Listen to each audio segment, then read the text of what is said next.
presiente la llegada del día anhelado, en el que el grupo fiel a Dios será exaltado y glorificado para siempre. Escuchamos la primera lectura.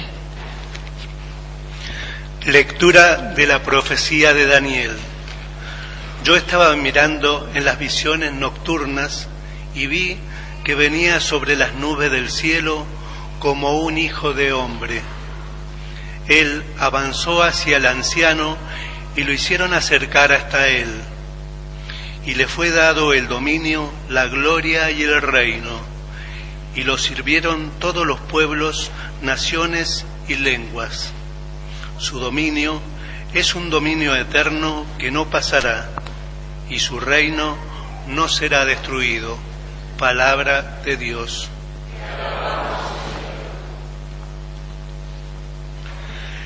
Reina el Señor revestido de majestad.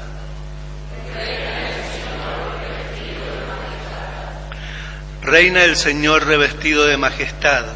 El Señor se ha revestido, se ha ceñido de poder. Reina el Señor revestido de majestad. El mundo está firmemente establecido, no se moverá jamás. Tu trono está firme desde siempre.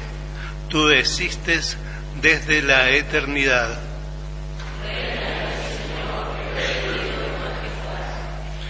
Tus testimonios, Señor, son dignos de fe. La santidad embellece tu casa a lo largo de los tiempos.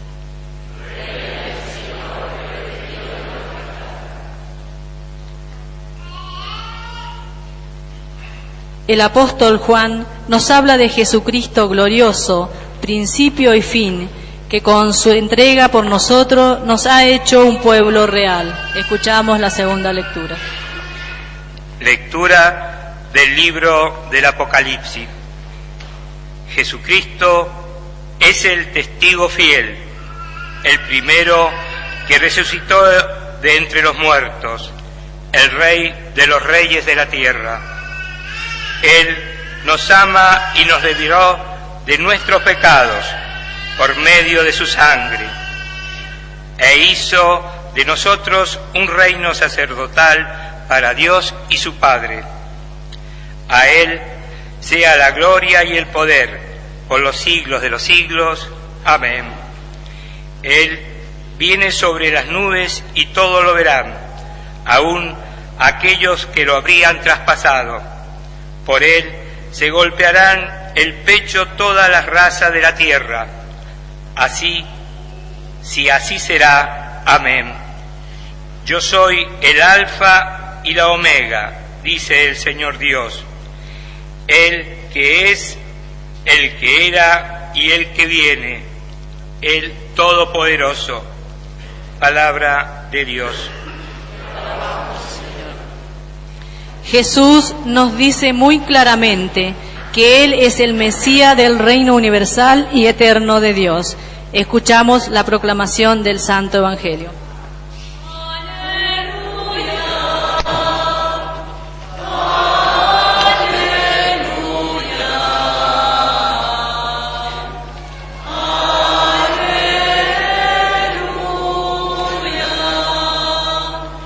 Bendito el que viene en nombre del Señor, bendito sea el reino que ya viene, el reino de nuestro Padre David.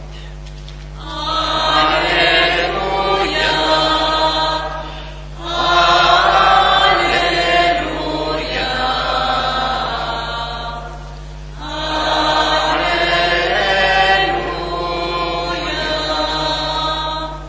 El Señor esté con ustedes. Evangelio de nuestro Señor Jesucristo según San Juan. Pilato llamó a Jesús y le preguntó: ¿Eres tú el rey de los judíos? Jesús le respondió: ¿Dices esto por ti mismo u otros te lo han dicho de mí?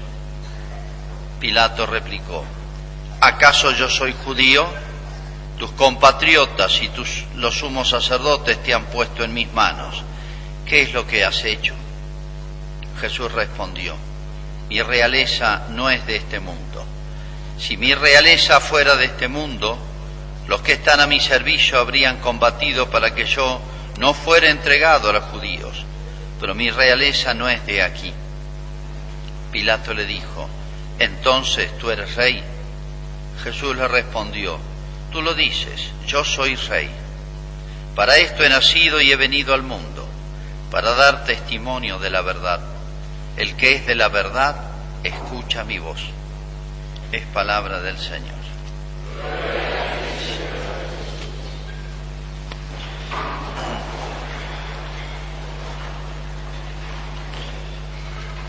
Hoy tenemos esta hermosa fiesta litúrgica, religiosa de Cristo Rey. Todos los años, con esta fiesta, con esta reflexión sobre un aspecto de lo que es Jesús, culmina lo que se llama el año litúrgico religioso y ya nos preparamos para empezar el Adviento, es decir, la preparación de la Navidad. Jesucristo Rey es uno de los tantos títulos que tiene. Decimos que Jesús es maestro, Jesús es sacerdote, Jesús es víctima.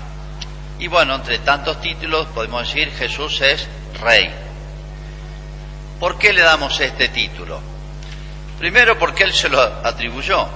Pilato le preguntó. Recuerden que Pilato era un gobernador del imperio más grande que ha existido y el que más ha perdurado, que es el Imperio Romano. Él era un funcionario del emperador y le preocupaba que hubiese alguien que pudiera disputar el poder con su emperador. Por eso le pregunta a Jesús si Él es rey, y Jesús le aclara y dice una frase tal vez un poquito misteriosa. Dice: mi realeza no es de este mundo. Si mi realeza fuera de este mundo, los que están a mi servicio habrían combatido para que no fuera entregado a los judíos. Mi realeza no es de aquí. ¿Qué le quiere decir Jesús a Pilato? Le quiere decir: mira, acá me ves solo, prisionero, indefenso, débil. Y sí, Jesús estaba preso, custodiado por los soldados, se entregó, se dejó tomar. Pero le aclara muy bien a Pilatos: mi realeza no es de aquí, como diciendo, no es tan pequeña, no es tan frágil, no es tan injusta, no es tan miserable, no es tan efímera como los reinos de la tierra. ¿Cuántos imperios han pasado? Y dentro de los imperios, ¿cuántos emperadores, reyes? ¿Cuántos hombres que han aparentemente dominado el mundo o han creído dominarlo? Y bueno, y todos mueren. Jesús le está diciendo: mirá, lo mío es infinitamente más grande que lo que te preocupa a vos, y yo no lo voy a hackear a esto. Mi reino es mucho más grande. Ese reino del que está hablando Jesús es obvio, en la reflexión cristiana ha tratado tanto sobre esto. ¿En qué consiste el reino de Jesús? Primeramente tenemos que entender que es un rey, porque la palabra la usa Jesús, y la pregunta se la hace Pilato a Jesús: ¿eres rey? Es una imagen, una figura de la época, pero acuérdense que en general los reyes, directa o indirectamente, tenían lo que hoy son tres potestades, la división del poder que se llama. Legislativo, o sea, dar la ley. La ley es lo que rige la vida de un pueblo, lo que la ordena, o la desordena, o no la ordena. Todo pueblo, un equipo de deportistas necesita un reglamento, una ley. Si no, no se puede emprender una competencia física. Un grupo de seres humanos necesita, hasta una familia necesita ciertas reglas. Eso es la ley. En primer lugar, entonces, es propio del rey, directa o indirectamente, legislar. Bueno, si hablamos de esto, Cristo es hombre y Dios. Él nos ha dado toda la ley, lo que se llama la ley natural, es decir, lo que está en la naturaleza de las cosas. ¿Quién lo dio? El Creador. Y Cristo es Creador, es Dios. Así como hay leyes físicas, hay leyes de la química, que el hombre ha ido descubriendo. La ley de la gravedad, por ejemplo. ¿De dónde salió? Del que creó. los cuerpos. ¿Y quién es? Y es Dios. Las plantas tienen sus leyes. Son las leyes vitales, biológicas. Llega la primavera y todo un mecanismo estudiadísimo ya de la temperatura, de la energía, y comienza todo un proceso químico que hace que circule la savia y nazcan admirablemente las hojas, las flores, los frutos, la vida. Y todos los años se repite, y cada planta tiene su ley. Ya sabemos, podemos prever que los duraneros van a dar duraznos. Y hay leyes humanas, porque nos dio la naturaleza humana, se llama la ley natural eso. El ser humano también tiene una ley, pero hay un detalle. El ser humano puede cumplirla o no. Un álamo no va a decir, este año me voy a transformar en un frutal. Este año voy a dar uva. Jamás va a pasar eso. El ser humano tiene la libertad para poder conocer su ley, conocer su naturaleza y cumplirla, o transgredir esa ley natural que le ha puesto Dios en su naturaleza, en su alma, en toda su estructura psicológica, física, todo. ¿Hay una ley para el hombre? Sí, se llama ley natural. ¿Quién la ha puesto? Dios, el Creador. Los hizo varón y mujer y les dijo, procread, multiplicaos, llenad la tierra. Se llama ley natural. Hay que estudiarla, conocerla, profundizarla. Cristo es el gran legislador, porque es creador, legislador del universo. El hombre lo único que hace es conocer las leyes de la naturaleza. Esa es la ciencia. Y usarlas. Esa es la tecnología, para bien o para mal. Segundo lugar, es propio de los reyes. Estoy usando la misma categoría que usó Pilatos. Le preguntó de los reyes, sí. Este aspecto entonces está en Cristo. Segundo lugar ejecutivo, ejecutar. Si hay alguien que pone en movimiento y sostiene la existencia del universo, es Dios. El que crea es el que conserva. No es que Dios creó el universo y listo, ya funciona solo. No, necesita, por así decir, crearlo constantemente. Se llama el gobierno del universo. Dios gobierna el universo. Si Dios no gobernara el universo con su omnipotencia, con su inteligencia y su voluntad, en un instante o menos vuelve a la nada. O sea, Dios lo abarca todo. En Él vivimos, nos movemos y existimos, dice San Pablo. No es el hombre, es Dios el que sostiene el universo. El hombre no podría sostener ni un átomo en la existencia. Tercer lugar, es propio del rey juzgar el que cumple o no la ley, para velar por el bien común, para hacer justicia. Con la naturaleza no hay problema, ellas cumplen todo bien. Con nosotros hay muchos problemas. Ya Dios tuvo un problema con los ángeles, y bueno, ya juzgó, ya sentenció, dividió el cielo y el infierno, creó el infierno para los demonios, ya hizo juicio. Se creían tan poderosos. Bueno, pero hay alguien que está por encima de él. El que juzga está por encima del juzgado. Y bueno, ya está definitivamente, no tuvieron nada que hacer. Queda el juicio de los hombres. ¿Y quién va a juzgar? Jesús. Cuando llegue el fin de los tiempos, dice Jesús, dividiré a todos como se separa las ovejas de los chivos. A mi derecha pondré los que se van a salvar y les diré, venid benditos de mi Padre a tomar posesión del reino. Y pondré a mi izquierda los que lo rechazaron, los que lo negaron, los que lo quisieron ignorar, borrar de la tierra, y diré, apartados de mí, malditos al fuego eterno, creado por el demonio y sus ángeles. Las palabras son textuales de Jesús. ¿Qué es eso? Juicio. ¿Qué es eso? Discriminación. Discriminar significa distinguir, separar. Si hay alguien que va a hacer justicia bien hecha, no como la justicia humana, es Jesucristo. Por eso dicen, miren, hoy me van a juzgar a mí, me dejo juzgar, me van a condenar injustamente, me dejo condenar. Pero atenti que la última palabra la tengo yo. Al fin del mundo, yo voy a decir la última palabra.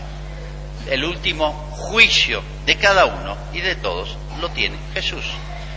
Y ahí tienen abarcado muy genéricamente las tres, por así decir, potestades, las que estamos acostumbrados hoy a dividir el poder del que gobierna, o una nación se rige por esas tres autoridades. Las tres las tiene Jesús y en un sentido universal. Y esto no es una fantasía de una religión. Bueno, ustedes creen eso, esto es objetivo, esto es real. Por eso entonces Cristo dice: mi reino no es este mundo, porque en este mundo sí, Jesús dio la ley, pero ya vemos cómo la cumplimos bastante poco. Y el hombre hoy se atribuye potestades que le corresponden solo a Dios. Y esto lo he dicho muchas veces, quiero que quede muy claro. Nunca en la historia de la humanidad, no sé cuántos siglos lleva la humanidad, pero desde Cristo lleva 2000 años. Y antes de Cristo, no sé cuántos años hay. El siglo XX, por primera vez en la historia de la humanidad, el hombre conscientemente se atribuye atributos que son de Dios. O sea, le ha querido robar a Dios atributos divinos. Pero es una locura. Esta es una cosa ridiculesca, simiesca. ¿Cómo el hombre va a poder hacer eso? Es una especie de expresión máxima de la soberbia del hombre. Y ya lo he dicho, cómo eso se mete en el lenguaje popular. Han visto que hoy todo lo creamos. Vamos a crear conocimiento, vamos a crear ciudadanía, vamos a crear todo. El hombre no crea.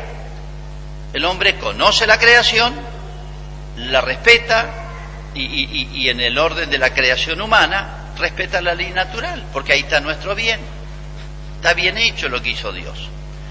Pero hoy creemos que creamos hasta el sexo. Se crea la identidad. Según lo que yo me percibo, eso soy. Ese es el gran principio de la ideología del género. Le quieren inculcar a los niños que no tienen sexo, son materia prima, nada, es una masa. Ellos van a crear su propia identidad y tienen cientos de posibilidades. Es una mentira infinita, es un disparate total. Pero el hombre puede llegar a un disparate total como el demonio. Miren cómo le fue. Por eso hay tres cosas que yo diría ocultan, impiden hoy comprender esta realidad. Esto, repito, no acepten jamás que digan, bueno, pero eso piensan los cristianos. Hay otros que no piensan así, ya sé que no piensan así. Hay otras religiones, ya sé que hay otras religiones, pero la realidad es la realidad. Lo real es lo real. Las cosas son como son y no como se nos antoja que sean. Las cosas son como son y el hombre las conoce. ¿Qué realistas somos para hacer un edificio? Si los ingenieros fueran locos en su profesión y dirían, no, yo según mi percepción el edificio ya está hecho, andá, subí al 5º piso y no hay nada. Si el cálculo de estructura no está bien hecho, el edificio se viene abajo. En eso somos muy realistas. A la hora de almorzar somos muy realistas. Si no tenemos la comida, no nos gusta no tener comida. Somos muy realistas. No es que yo imagino que tengo un pollo, tengo una tira de asado de chorizo. No me imagino, yo no creo los chorizos ni el asado. Somos realistas en eso, ¿o no? Nadie dice no. Según tu manera de pensar tenés una parrillada completa ahí delante. No, está o no está, la vemos o no la vemos. Pero en otras cosas tenemos esa incoherencia, es una especie de esquizofrenia. Somos lógicos en una cosa, sensatos en unas cosas y absolutamente locos y realistas, negamos lo evidente en otras. Fíjense hasta dónde llega la posibilidad del hombre de errar o de ser tentado por el demonio. Bueno, no quiero cansarlos con todo lo que hemos hablado tantísimas veces, todas las locuras de hoy. Pero son locuras porque van contra el orden divino. Dios ha puesto un orden, el hombre tiene que esforzarse en comprenderlo y cumplirlo. Hay una ley natural, se llama la ley moral, están los mandamientos, está explicitada de 1000 maneras sobre cada punto. La Iglesia se ha explayado para que no hayan confusiones, errores, ha hecho todas las aclaraciones imaginables, ¿eh? De manera que, por así decir, las cosas están claras, las queremos cumplir o no las queremos cumplir. Hoy hemos desatado las fuerzas del mal. Y permítame una expresión más fuerte, hemos desatado al infierno. Cuando uno ve todos los ideólogos son los que inventaron, los que pensaron, todas estas locuras de hoy, no interesan los nombres porque les van a ser personas extrañas, son alemanes, norteamericanos, judíos, austríacos, franceses, que no nos dicen nada. Pero son todos ellos no solamente ateos, son homosexuales, drogadictos, homicidas, terminan en el suicidio, en la locura. La historia de todos ellos es la misma. Por eso hoy se dan cita toda esta gente, desde los que consumen droga, los homosexuales, los hombres de izquierda, los revolucionarios, los resentidos, todo lo que es antinatural se da cita. Hemos desatado el infierno. Cristo es como si dijeran, miren, les doy libertad, tremenda la libertad. Quieren, yo he venido, empecé de abajo, empecé humildemente, para que vean que esto no es una obra humana. Empezó sin nada Jesús, sin nadie Jesús. Y bueno, el Evangelio se difundió por toda la tierra. ¿Ustedes creen que eso lo hizo un emperador con los ejércitos? No, la Iglesia fue perseguida 300 años y de una u otra manera lo sigue siendo todos los días. ¿Por qué existe? Porque Cristo Rey está detrás. Es el tiempo, y es una expresión de los Hechos de los Apóstoles, es el tiempo de la paciencia de Dios. Y yo me sorprendo qué paciencia nos tiene Dios. Pero Jesús aclaró, va a venir el fin del mundo y voy a poner las cosas en claro. Las cosas son como son, ¿eh? Y Él va a hacer justicia. Y dice, cuando venga Jesús se golpeará en el pecho a aquellos que lo persiguieron, aquellos que lo traspasaron, que lo mataron. Los que lo mataron ayer y los que lo matan hoy. En el alma de los niños. Las Naciones Unidas acaba de declarar que va contra los derechos del niño que el papá lo lleve a hacer catecismo. Ya no queda ningún disparate por decir, intentar, experimentar. Miren, Cristo es Rey, las Naciones Unidas no. Ni el Fondo Monetario, ni el Banco Mundial, ni Soros, ni la Fundación Rockefeller. Tendrán dinero, tendrán poder, hoy manejan, mañana se mueren todos. Cristo queda. Es el mismo ayer, hoy y para siempre. Y esta es la tranquilidad, el consuelo del cristiano. Hay varias ideologías, ideas que circulan en la sociedad que impiden comprender todo lo que significa Cristo Rey, que significa que Cristo es Rey. Cristo Rey significa que tiene derecho a todo. Hoy podríamos decir es el día de los derechos de Cristo. Ustedes han escuchado a los de los derechos humanos, aclaran bien que son derechos humanos. Hablar de los derechos de Cristo o de los derechos divinos, ¿no les sorprende que Dios no tiene derechos? Que Cristo no tiene derechos. No tiene derechos. ¿Saben por qué le ponen derechos humanos? Para marcar que los únicos que tienen derechos son los hombres. Por eso apareció esa palabra en la Revolución Francesa. Yo les explicaba el domingo pasado, los que estaban, cómo hay todo un proceso de degradación del pensamiento, de las ideas y de las costumbres. Y un hito fue la Revolución Francesa y las ideas que llevaron adelante. Año 1780. Que cuando lo estudian en la escuela, nuestros chicos le dicen que fue el comienzo de la libertad. De la idea de libertad. Comienzan de los derechos. No. Comienzan a desaparecer los derechos de Dios y de los hombres. Porque si Dios no ordena las cosas, si el Señor no construye la casa, en vano trabajan los albañiles. Si el Señor no vigila la ciudad, en vano hacen guardia los centinelas. Las palabras son de un salmo. dichas cientos de años antes de Cristo. Hoy esto se llama el laicismo, o sea, hay que borrar lo religioso de la sociedad. Es una de las ideas de aquella época que tiene 200 años, le aviso, y que se han ido difundiendo y han llegado hasta el último rincón de la tierra. Se llama el laicismo. ¿Qué dice el laicismo? Que debe borrarse todo lo religioso de la sociedad. Por eso van a haber todos estos intentos, sí, porque el cura se interfirió una clase. Bueno, no, eso es el pretexto. Hay una idea de fondo, que hay que sacar el crucifijo de todos los tribunales de justicia y de la Cámara de Diputados, senadores, porque a lo mejor algunos lo ofenden. Miren, la idea viene mucho más atrás.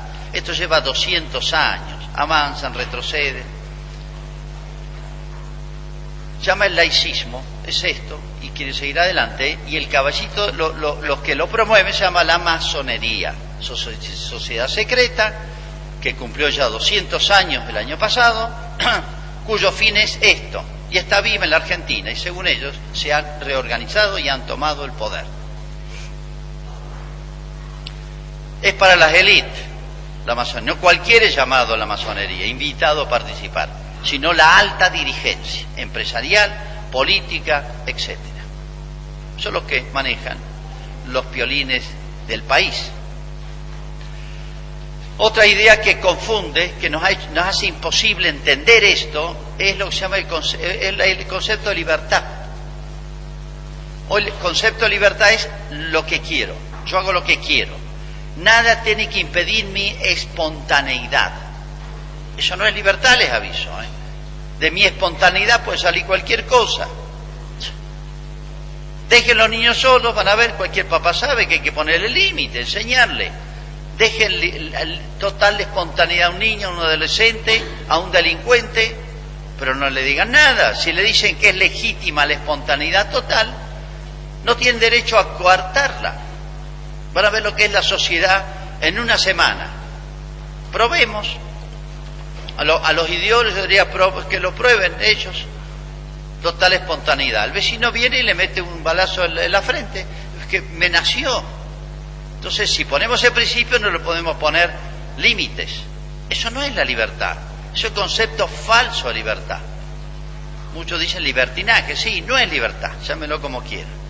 Cristo definió la libertad. Conoceréis la verdad y la verdad los hará libres. Conoceréis la verdad y la verdad os hará libres. De conocer la verdad y conocer el bien y querer hacerlo, nace la libertad. Y eso tiene un nombre, se llama libertad de los hijos de Dios, o libre albedrío. No es un tema nuevo, que recién nos estemos avivando. La libertad comenzó, el concepto de libertad, la idea de libertad, comenzó a corromperse con la Revolución Francesa, cuyo ideal era libertad, igualdad y fraternidad. ¿Lo habrán escuchado eso? ¿Por qué tenían esa trilogía? Porque cambiaron el concepto tradicional y cristiano de libertad, hicieron de la libertad un absoluto, como el demonio le dijo a Adán y Eva, independícense de Dios y serán libres. Ustedes van a determinar lo que está bien y lo que está mal. Esa fue la tentación del demonio, Adán y Eva. Y bueno, probaron. Libertad, igualdad y fraternidad. Con este nuevo concepto de libertad ya no hay más igualdad. La sociedad se vuelve salvaje y el más fuerte se devora al más débil. Libertad, igualdad, fraternidad. ¿Puede haber fraternidad en ese ambiente? Empezaron las guerras mundiales. Fuera de Cristo, fuera de la ley de Cristo, que toca los corazones, toca la familia, toca la sociedad, es imposible que se construya algo. Concepto entonces del laicismo, como que el bien de la sociedad está cuando se elimina la religión. Concepto de libertad, que es un absoluto, como lo tentó el demonio a Adán y Eva. Y una tercera idea, y es que la religión, como tenemos distintas religiones, la religión es algo para adentro, subjetivo, para tus sentimientos, para dentro de la iglesia, pero que no salga afuera. Es falso, es falsísimo. Cristo vino y dijo, es el Rey de Reyes. Y Cristo funda la religión, la única que nos une con Dios verdaderamente. Justamente vino a corregir eso en la sociedad. Por eso la religión tiene que ser el alma de los pueblos. Más importante que la política, más importante que la economía, que la cultura. Solo la religión es capaz de establecer una sociedad donde haya cultura y no anticultura, educación y no antieducación, política justa y no política egoísta del que tiene el poder. El único que da garantía es eso. Si la religión no está como el alma de los pueblos, de todos, y la católica, la de Cristo, mejor dicho, acá no se trata de defender al Papa, al cura, el obispo, es Cristo el que está detrás. Si la religión, o la religión de Cristo, o el reinado de Cristo, es todo lo mismo, no está por encima de todo las actividades humanas, los pueblos van a la ruina. Si no es hoy, es mañana. Por eso hoy es la hermosa fiesta de Cristo Rey, de los derechos de Cristo Rey. Y los papas pusieron esta fiesta, 1926, si mal no recuerdo, pusieron esta fiesta para contrarrestar toda esta avalancha que ya hace 100 años, pero lleva mucho más, estaba hackeando y corroyendo toda la sociedad. Como diciendo, si entendemos bien lo que significa la presencia viva de Cristo, yo estaré con vosotros hasta el fin del mundo. Si lo dejamos estar con nosotros hasta el fin del mundo, en toda nuestra vida privada, personal, social, entonces la sociedad podrá anticipar aquí un poquito ese reino maravilloso de los cielos, que va a empezar después.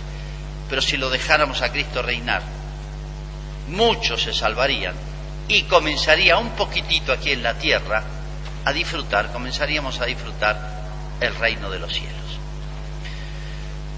Vamos a hacer ahora nuestra profesión de fe. Creo en un